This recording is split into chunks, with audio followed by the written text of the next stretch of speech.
Em nome do Pai, do Filho e do Espírito Santo. Amém. Olá, meus queridos amigos, meus queridos irmãos. Nos encontramos mais uma vez aqui no nosso Teoses, nesse domingo, quinto domingo da Páscoa, nesse dia 2 de maio de 2021. Viva de Coriezo, Percor Maria.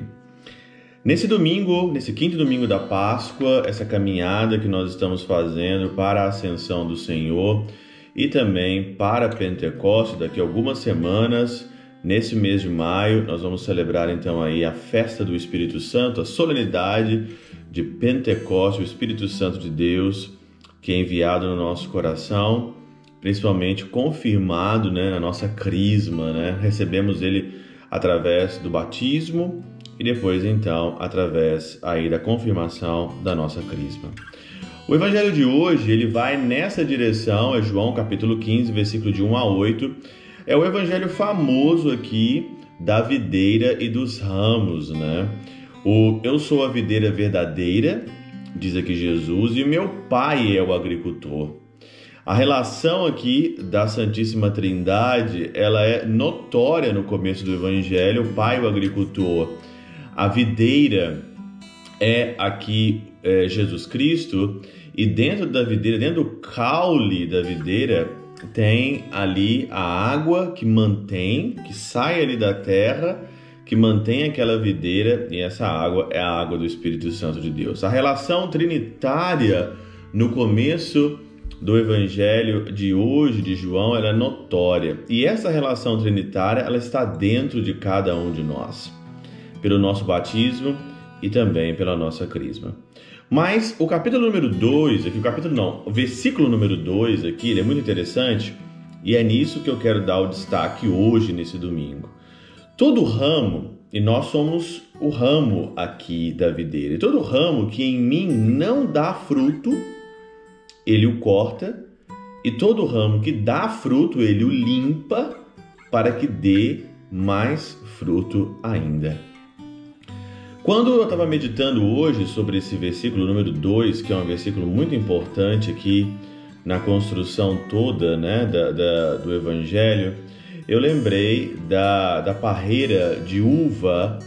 Quando eu estava no noviciado em Barretos, noviciado da nossa congregação, eu era incumbido de cultivar uma parreira de uvas, Às vezes não deu muita coisa ali em Barretos, porque é muito quente, Mas eu estudei um pouquinho, aprendi algumas coisas sobre uva, E você tem que podar, os galhos ali que vão crescendo, porque quando você poda, quando você corta os galhos ali da parreira de uva, ela vai vir mais forte e vai dar os frutos esperados. Tem que cortar.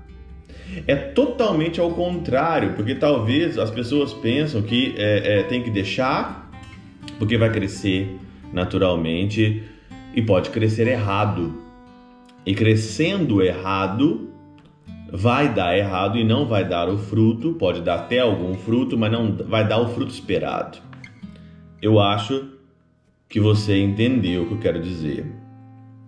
O Senhor, ele nos trata da seguinte forma: nós não somos perfeitos, você não é perfeito, eu não sou perfeito, ninguém é perfeito.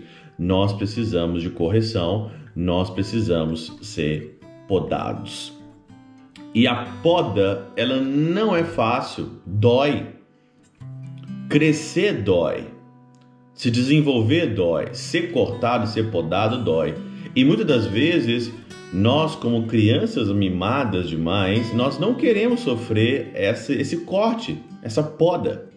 Nós não queremos nos submeter, nos abandonar ao Pai, ao Filho e ao Espírito Santo para que eles conduzam a nossa vida. E essa condução não é dar tudo que você quer, não é conceder tudo que você quer e ainda mais cortar. Mas quem tem uma visão espiritual dessa hoje? As pessoas hoje, elas estão acostumadas a trabalhar com a igreja, a trabalhar com Deus, como se Deus fosse um mercado, aonde que eu chego, aonde que eu pago, aonde que eu compro tudo. A pedagogia do crescimento, a pedagogia espiritual, ela não funciona como um mercado de troca, mas ela funciona como um mercado de submissão ao Senhor de abandono, de abandonar a vida ao Senhor e deixar que o Senhor traça o caminho. E o caminho que o Senhor traça para nós é um caminho de corte, de podas, de cortar, de aparar, de não conceder tudo aquilo que você quer. E com as situações negativas que podem acontecer na nossa vida, Ele nos direcionar para outro lugar, Ele nos direcionar para outros pensamentos e fazer a gente pensar. Para você ter uma noção dessa espiritual, você precisa rezar e você precisa usar o verbo aqui no capítulo 4. Permanecei em mim e eu permanecerei em vós. Como diz Santa Catarina de Sena, pensa em mim e eu pensarei em ti, diz o Senhor. Pensa em mim e eu pensarei em ti. Permanecer na videira não é fácil. Não é fácil permanecer na videira. Tenho certeza que as pessoas elas não entendem às vezes isso porque elas não vê muito bem na prática. Eu vou contar uma percepção espiritual da minha vida, né, de padre. Hoje eu sou um padre totalmente diferente do que eu era no Brasil, por exemplo. Eu trabalhei 3 anos no Brasil e já estou há 7 anos na Alemanha, 7 anos aqui, e no final de dezembro eu vou completar 10 anos de padre. Eu tenho absoluta certeza na minha vida que se eu tivesse no Brasil, talvez, eu não sei se eu seria padre, eu não sei como que eu estaria meu sacerdócio se eu estivesse no Brasil ainda, mas eu tenho absoluta certeza que não só uma coisa, mas uma das coisas que eu estou hoje na Alemanha, que o Senhor me trouxe na Alemanha, foi para fazer algumas podas, alguns cortes na minha vida para eu crescer mais. Isso é notório, muito notório.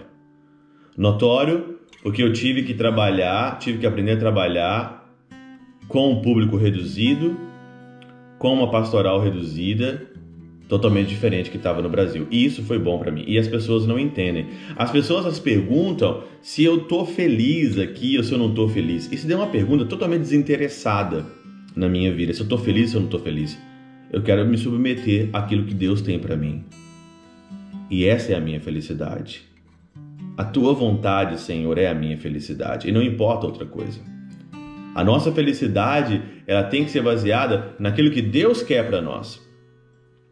Submetermos a mão poderosa do Senhor e deixar que Ele corrija, deixar que Ele coloque, deixar que a gente sofra. A vontade de Deus é escolher não em sofrer ou estar feliz, mas simplesmente escolher o que Deus quer. E essas pessoas são as pessoas mais agradáveis para Deus. Esse é o pensamento mais agradável para Deus. Não é o pensamento que eu quero sofrer ou eu quero ser feliz. É o pensamento, Senhor, o que Tu queres para mim, eu quero. Eu quero me submeter e deixar as coisas acontecer. Quando você faz uma consagração assim, quando você faz, prepare a tua alma. Prepare a tua alma, que o Senhor, então, aqui, o que interessa para nós é permanecer com Ele. É permanecer com o Senhor e nada mais, só simplesmente permanecer com Ele. Permanecer com Ele.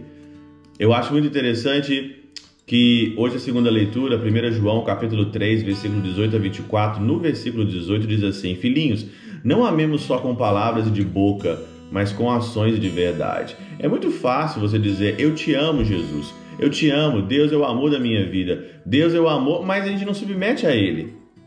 E o amor quando precisa corrigir? E o amor quando precisa cortar? E o amor quando precisa você sair perdendo? Está disposto para isso? Está disposto a sair perdendo pelo amor, para o amor? Traduzir o amor que você sente para Deus numa situação onde você sai perdendo? Quer acontecer isso? Quer fazer isso? Isso aí é uma coisa difícil. E aí então você vê claramente a primeira leitura de Atos dos Apóstolos, capítulo 9, versículo de 26 a 31, onde Saulo tentou permanecer na comunidade. Saulo procurava se juntar aos discípulos depois da sua conversão, mas o povo tinha medo dele. Por quê? Porque antes Saulo não tinha submetido. Saulo não tinha caído do cavalo, Saulo não tinha ficado cego. Mas Saulo, se você olhar a história de Saulo, você vê claramente que Saulo submeteu ao Senhor, foi cortado, podado, e se transformou tudo que esse homem é para nós, São Paulo, porque simplesmente ele submeteu-se. Simplesmente ele permaneceu, submeteu e aceitou: Senhor, faça em mim a tua vontade. Fazer a vontade de Deus, muitas das vezes, é sair perdendo, é ser podado, cortado como uma videira para produzir frutos mais lá. Às vezes a gente não entende, a gente sofre, a gente não quer aceitar a correção do Senhor, mas tudo é para o nosso bem. Senhor, tudo que tu tens, tudo que tu queres para mim é para o meu bem. E assim você vai ver as maravilhas de Deus na tua vida. Ou ao contrário, como diz a Catena Áurea, São Tomás de Aquino citando Santo Agostinho, ou você se submete a Deus ou você é lançado ao fogo. Está aqui o versículo número 7, 5, 6 e 7. Quem não permanece é recolhido e é lançado ao fogo e é queimado. Santo Agostinho, São Tomás de Aquino citando Santo Agostinho, na Catena Áurea diz: não tem outra alternativa. É submeter, é aceitar, é preferível submeter a Cristo, é preferível sofrer em Cristo do que sofrer por conta própria, sem êxito algum. Pela intercessão de São Chabel de Mangluf e São Padre Pio de Peltrautina, Santa Teresinha do Menino Jesus, Deus Todo-Poderoso vos abençoe, Pai, Filho e Espírito Santo desça sobre vós e convosco permaneça para sempre. Amém.